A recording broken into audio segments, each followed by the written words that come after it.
siapa yang sengaja tidak mau belajar, tidak menuntut ilmu, maka dia siap dalam kuburnya dalam gelap.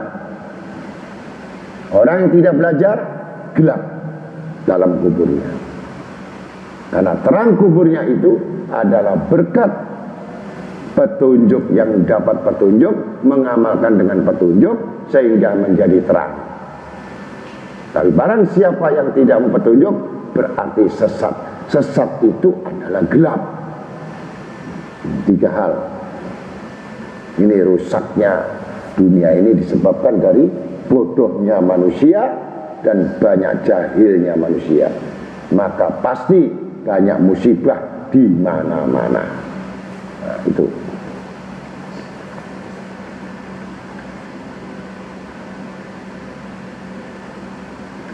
Yang ketiga. Jadi yang pertama, kenali Allah di waktu lapang, maka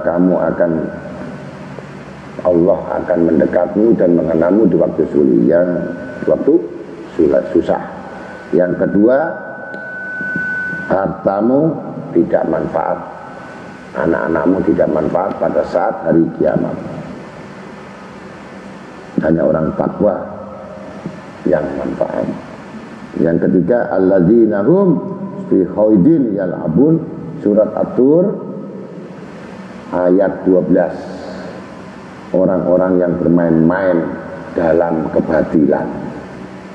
Ini ya, selalu bermain-main dalam kebatilan, yang tidak pernah sadar, yang tidak pernah tahu dan diulang-ulang, itu termasuk golongan orang batil.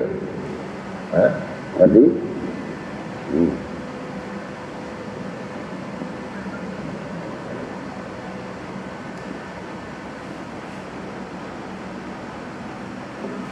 maka yang keempat, qala Rasulullah SAW, la yu'minu abdun hatta akuna ahabba ilaihi min ahlihi wa malihi wa nasi ajma'in.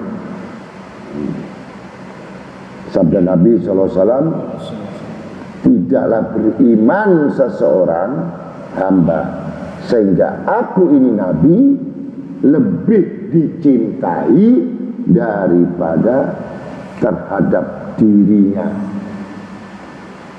sendiri, keluarganya, harta bendanya, dan sekalian banyak manusia. Rasul lebih dicintai.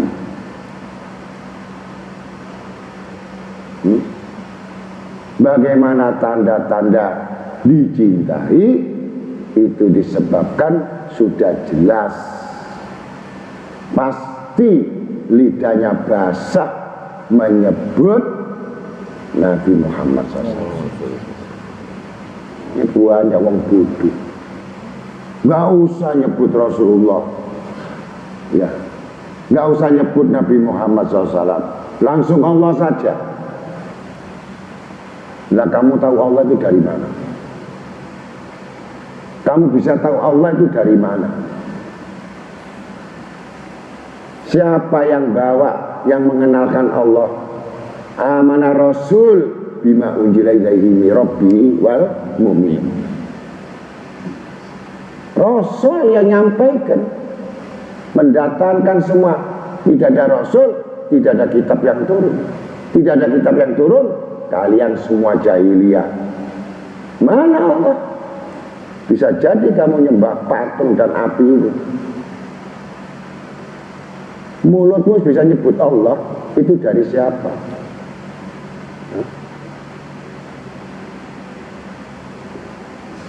Zikir itu sudah bagus, ditambahkan lagi sudah zikir. Zikir sekaligus menyebut Rasulullah Sallallahu Alaihi Muhammad. Kenapa kamu tidak mau salawat? Nabi Adam alaihissalam untuk mendapatkan pada Siti Hawa mahar yang namanya uang tidak ada, harta tidak ada, kendaraan tidak ada, maharnya Sallallahu Alaihi Muhammad. Jadi kalau kalian nggak punya duit, nggak punya kerjaan, mau nikah, cukup mahar sallallahu alaihi Muhammad. Memang betul kamu di hutan, tapi kamu di kota. Saya mahar sallallahu Muhammad, warung ada, toko pakaian ada, ditambahi, ini mahar saya kain, harganya murah, bedaknya bedak murah, karena nggak punya duit, saya tambahi mahar saya sallallahu alaihi Muhammad. Habis, kalah tinggi semua dengan sallallahu Muhammad. Baru boleh dinikahi Siti Hawa, menyebut Allah di dalamnya Rasulullah SAW.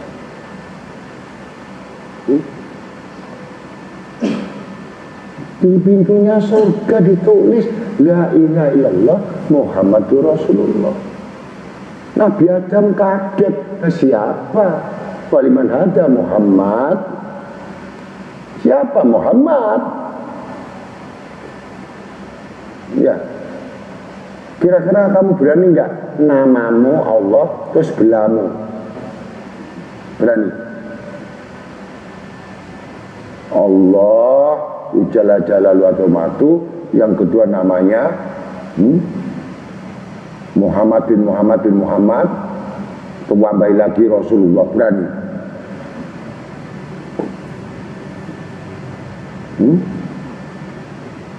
Nah, disitulah pengakuan-pengakuan ini akhir zaman ini banyak menolak kebenaran dari Rasul Sallallahu Alaihi Wasallam. Berarti dia tidak bisa mendapatkan syafaat kelak di hari kiamat. Kebingungan dan tersesat. Pada semua Nabi 124.000 semua mencari Nabi Muhammad Sallallahu Alaihi Wasallam. Datang umatnya Nabi Ibrahim, kata Nabi Ibrahim, saya sendiri nggak berani menanggung kamu. Aku punya kesalahan, pernah bohong 1 kali. Umatnya bingung, lari ke sana lagi. Datang ke Nabi Isa, kata Nabi Isa, aku sendiri akan bertanggung jawab karena aku telah dituhankan oleh umatku. Bagaimana aku menghadap Tuhanku? Nabi Isa tidak berani jamin umat. Nabi Musa alaihissalam didatangi lagi oleh umatnya. Ketika didatangi oleh Nabi Musa dari umatnya lagi, Nabi Musa mengatakan, bagaimana aku bisa nolong kamu? Aku sendiri gak sabar. Umatku langsung ditenggelamkan oleh Allah Ta'ala, Fir'aun dan isinya. Gak sabar saja, itu malu sudah menghadap Allah. Semua kebingungan. Yaitu disebut wa nur yadil khairina yahu wa fil khasilul mursalina liwa'uhu. Semua para nabi-nabi minta dilun, minta naungan Nabi Muhammad sallallahu alaihi wasallam.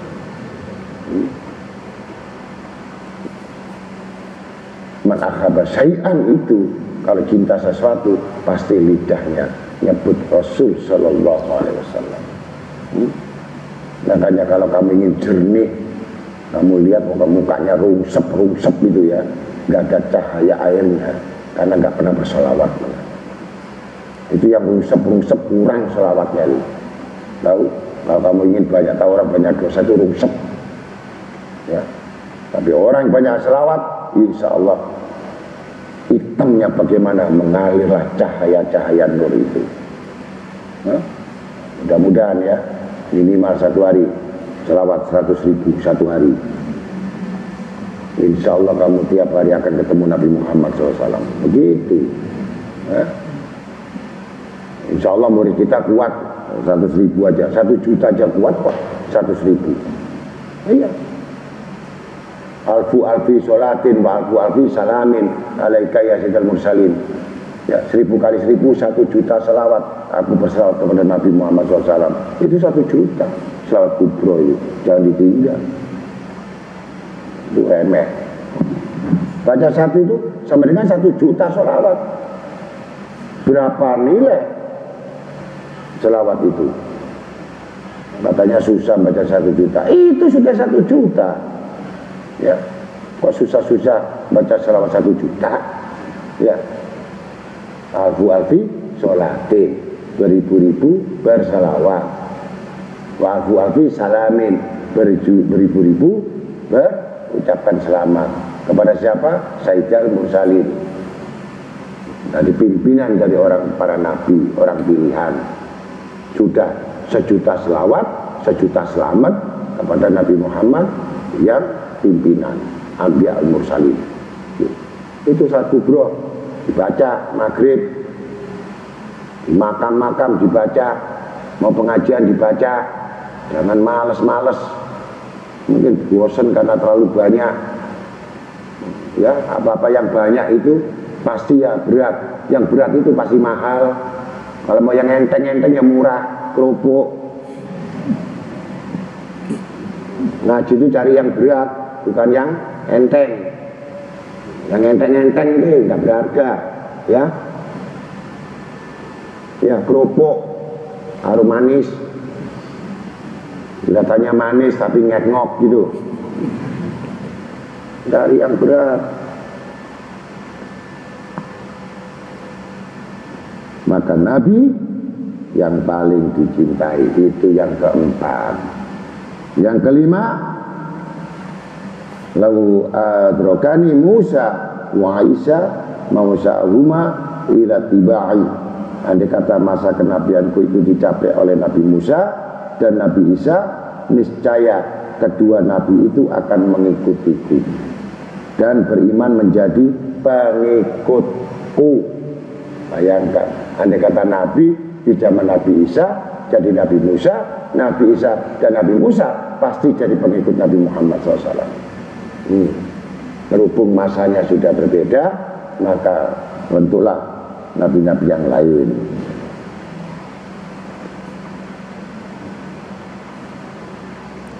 Maka Luqman Hakim yang kelima, dunia. Berwasiat kepada anaknya, hai anakku, dunia, hai anakku, jualah dunia itu untuk membeli akhiratmu. Ingat, kamu akan untung kedua-duanya. Tapi jangan kau jual akhiratmu untuk mendapatkan duniamu. Niscaya akan rugi kedua-duanya. Jadi kita membeli akhirat itu dengan dunia yang kita miliki, bukan dengan akhirat. Kita datang tujuan akhirat untuk dijual jadi dunia. Ini rugi kedua-duanya. Tidak dapat dunia dan tidak dapat akhirat. Begitu pula ucapan Rabi'ah binti Ismail Adawiyah, Rabiatul Adawiyah, seorang waliyah perempuan. Ketika dikunjungi teman-teman yang selalu membicarakan masalah bisnis dunia, ya dari pagi sampai sore malam dunia melulu, maka ditegur sama Rabiatul Adawiyah, barang siapa yang cinta sesuatu baik akhirat atau dunia, tentu dia akan terus-menerus mengurusnya dan menyebut-nyebutnya sampai dalam tidurnya. Besok bayaran saya naik berapa, dikurangi berapa. Jadi mulutnya dikit, la ilaha illallah, la ilaha illallah. Artinya la ilaha illallah, besok saya dapat berapa. Allahnya berubah. Kita baca, ya Rabbi sholli ala Muhammad. Muhammad mana? Bukan Muhammad Rasul itu. Beda. Besok saya makan apa? Ya Rabbi sholli ala qaribu minni Sayyidina Muhammadin, besok makan apa?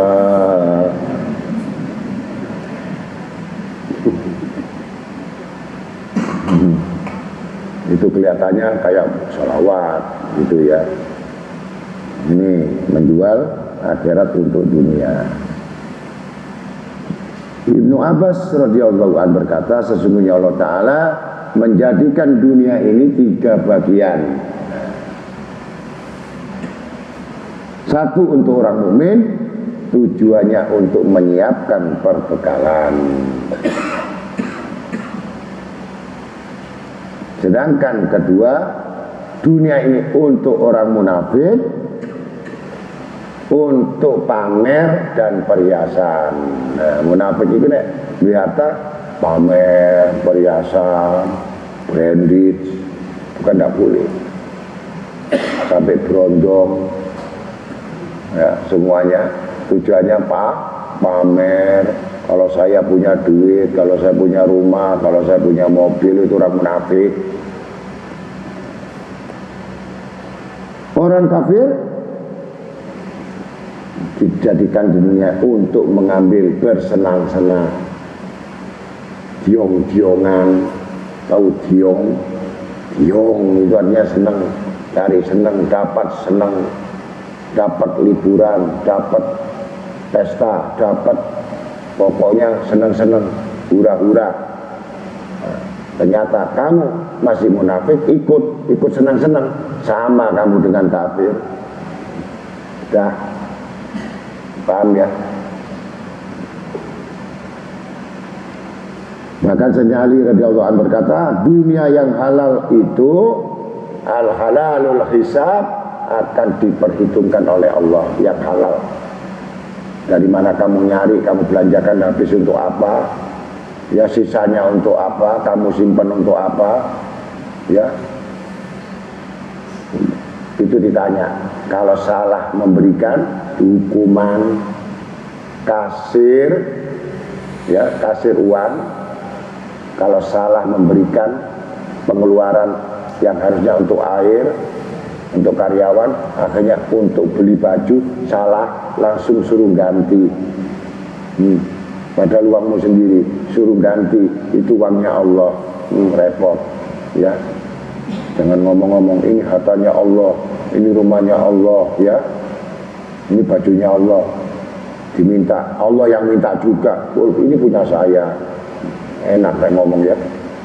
Ini hak Allah, ini mobil Allah, ini harta Allah. Langsung datang satu orang, ini Allah minta harta. Loh, Allah yang mana lagi? Oh, banyak sekali Allah ini, ha? Ini laptop Allah. Datang satu orang, Allah minta laptop. Langsung itu laptop diminta. Loh, kan tadi kan kamu ngomong harta Allah, ini milik Allah semua kok. Kalau begitu Allah ambil.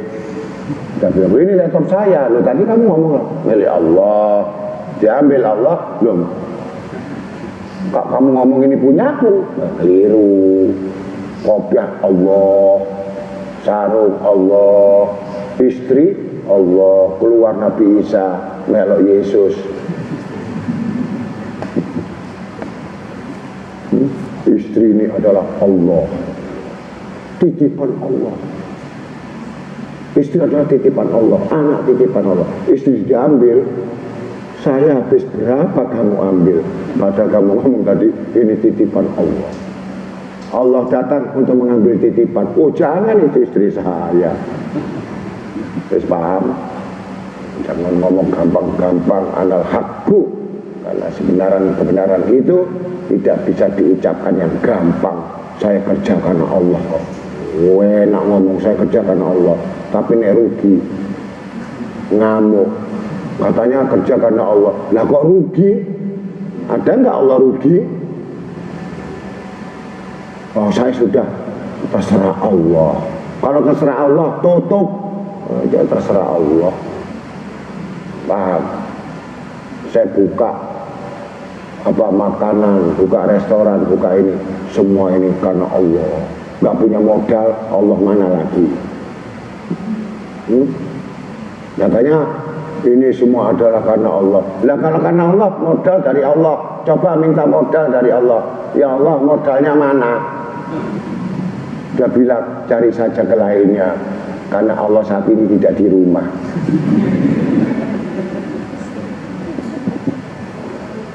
goblok nek ngomong ya. Jadi rungokno sing ngono-ngono ya, rungokno. Aku tadi ustaz, aku tadi guru nih karena Allah. Karena Allah kon dhewe ndadi.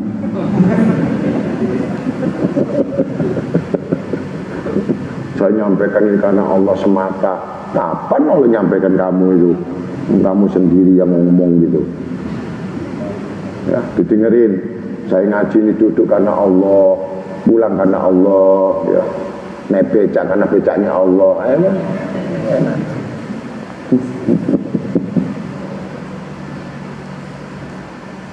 Dunia yang halal ada hisabnya. Kemudian dunia yang didasarkan dari haram pasti diadab siksanya kelak. Di dunia ditunjukkan, di akhirat ditunjukkan. Dari barang haram itu di dunia ditunjukkan, akhirat ditunjukkan.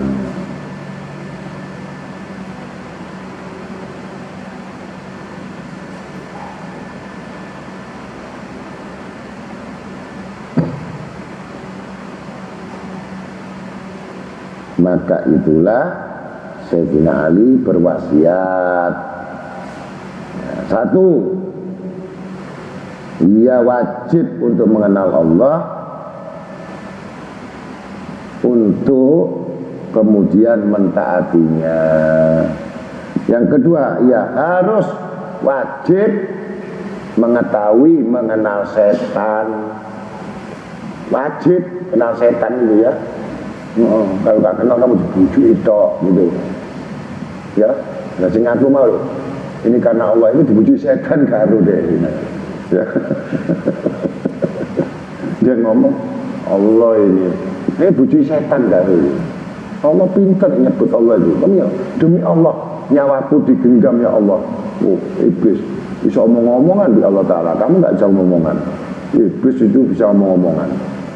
Muqarrabin paling dekat pada Allah, bisa ngomong demi Allah ya Allah,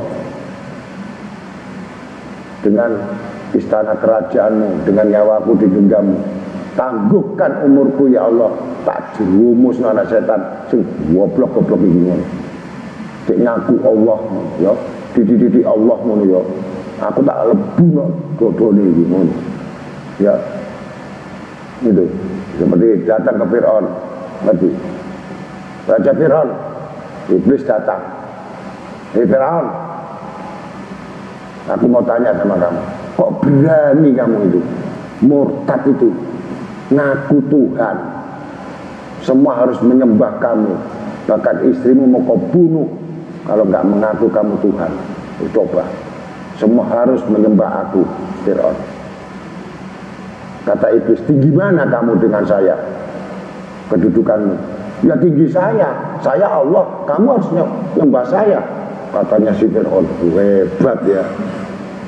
Tanpa ketawa nyamai setan tadi ini. Enggak bisa Fir'aun, itu tinggi saya daripada kamu. Lah kamu gak berani. Aku terang-terang gak berani ngaku Allah, ngaku setan. Ya toh, aku jadi hamba saja. Nah iya kan berarti kedudukan tinggi saya, katanya Fir'aun. Buktinya kamu gak berani ngaku Allah, aku berani ngaku Allah. Kamu cuma setan iblis. Nah, itu dialognya Fir'aun sama setan. Maka, nah kamu bisa ngomong, kamu ngaku setan itu dari siapa? Katanya si setan tadi. Ya aku sekarang pengen jadi Allah. Kamu tahu, itu tak bisi kon. Karena aku ngaku Allah wedi, kon tak bisi supaya kon ngaku Allah kon nae, ojo aku. Awakmu wis dimuakan dadi dimplok mi setan gak kroso. Ya toh? Jadi sujud, jadi sombong, jadi merasa berilmu, menjadi orang yang tinggi, berasa amalnya diterima. Kon kelebon setan gak kroso. Ya opo, ya. Kunono wong akeh bingone wawat-wawakno cek kata wong alim ngono. Itu kon dileboni setan. Ya padahal keliru kabeh. Ya, lah sing ngrungokno goblok iki yo amin amin amin. Padahal kono itu Allah selalu kacang hijau, jagung goreng sembarang-barang. Saking isine dia disebut wong alim. Paham kon? Sampai karo brutu kabeh lepokno kabeh ya Allah ta ayo nyone amin. Sing goblok ndak muri. Masya Allah, keramat wong iki ya Allah.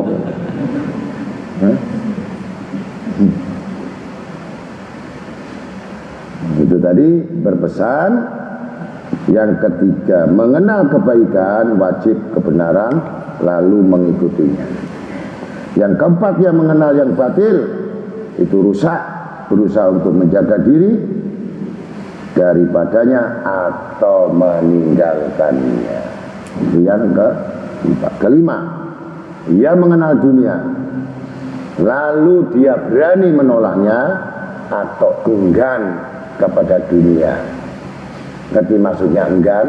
Bukan tidak megang, punya mobil, ya, tapi tidak di hatinya, di tangannya.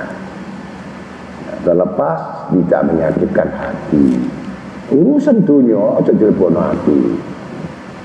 Ya Allah, aja dunia. Ya, kacang hilang, anaknya digebuki. Iki bapak memari nonton bal, kacang nang dina. Tak cukup Pak, kurang ajar kok. Aku nyamil gawe kacang, ngamuk. Apa maneh duit, ya. Tuh, orang kalau kedunya nih masih kacang digoleki. Ngerti? Apa maneh kacung, ya.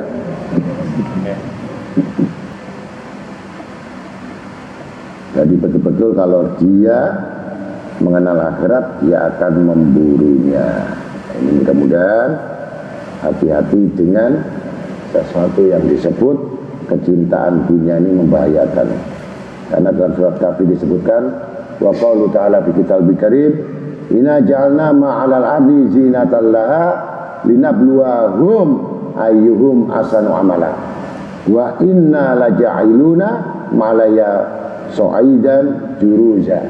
Sadaqallahul azim.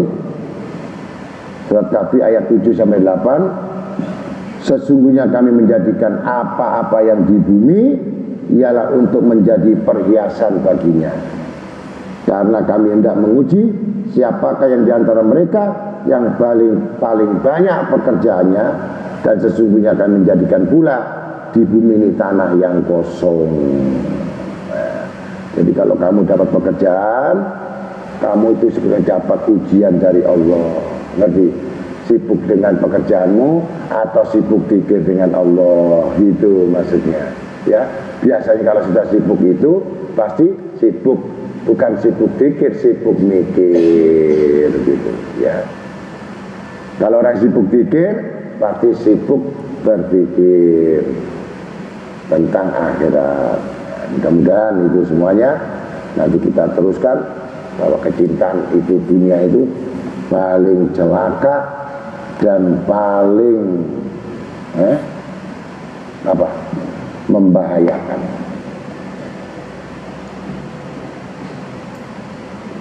Kenapa saya katakan cinta dunia itu membahayakan? Karena musuh yang paling besar itu dunia. Ketika Imam Ghazali bertanya kepada muridnya, hei anak-anakku,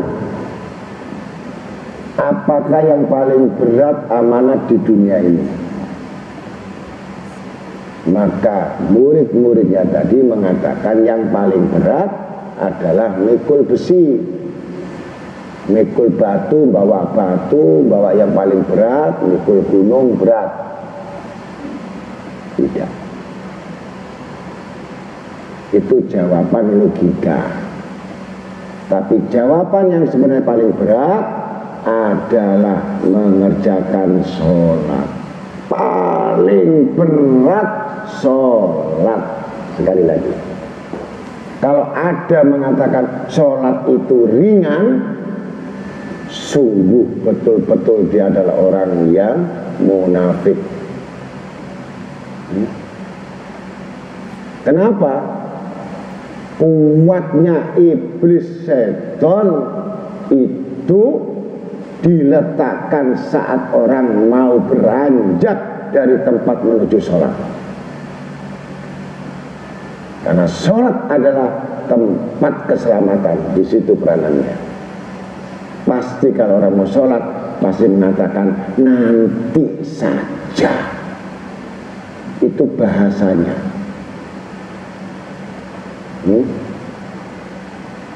Kecuali orang sudah ringan mengerjakan sholat karena kebiasaan yang sudah tidak mampu lagi, iblis setan menembus orang tersebut. Seperti hanya kamu sholat malam. Coba, kalau sudah biasa kamu sholat malam, kamu nggak usah dibangunkan, nggak usah kamu disuruh, nggak usah dicambuk, langsung bangun, siap, senang. Setan nggak kuasa. Jadi ingat-ingat ya. Tapi kalau orang tadi mengatakan sholat itu ya ringan, nggak perlu, itu memang dia nggak doyan sembahyang. Dia sudah dikuasai iblis. Itu peristiwa di mana Syekh Abdul Qadir Jailani ketika sudah sholat 1000 rakaat didatangi iblis yang wajahnya sama. Saya adalah saudara kembar kamu, dulur kembar. Ya, Syekh Abdul Qadir Jailani, nggak usah sholat kamu sudah wali kutub, minta ini sudah dikasih, minta ini sudah diberi. Aku aja yang sholat gantikan kamu.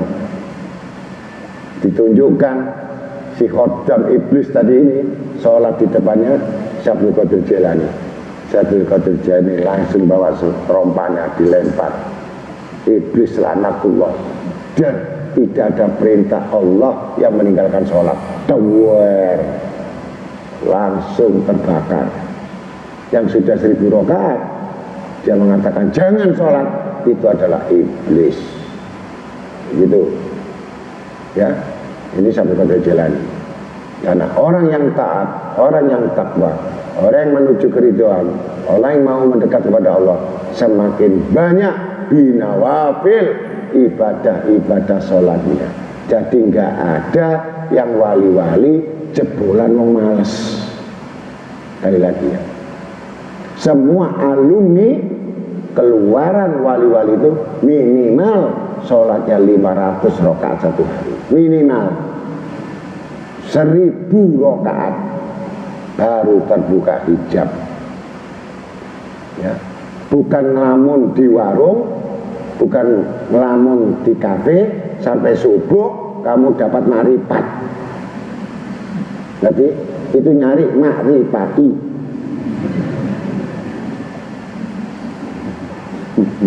Harus paham ya. Orang harus uzlah, harus kholwat, harus abid, harus ibadah dulu kepada Allah. Di kamar menyendiri, menangis menyendiri, ya, gak batal wudhu, ya, bukan wong kepet jadi wali. Ngerti? Adus enggak, wudhu enggak, wangkruk, ngobrol, rokokan entek, utang pisan, keluar mau jadi wali.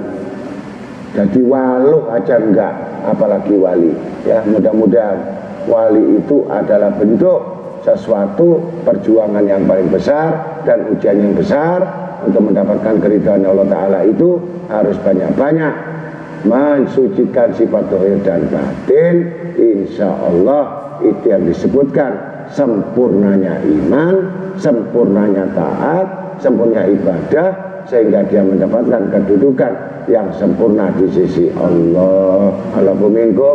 Wassalamualaikum warahmatullahi wabarakatuh.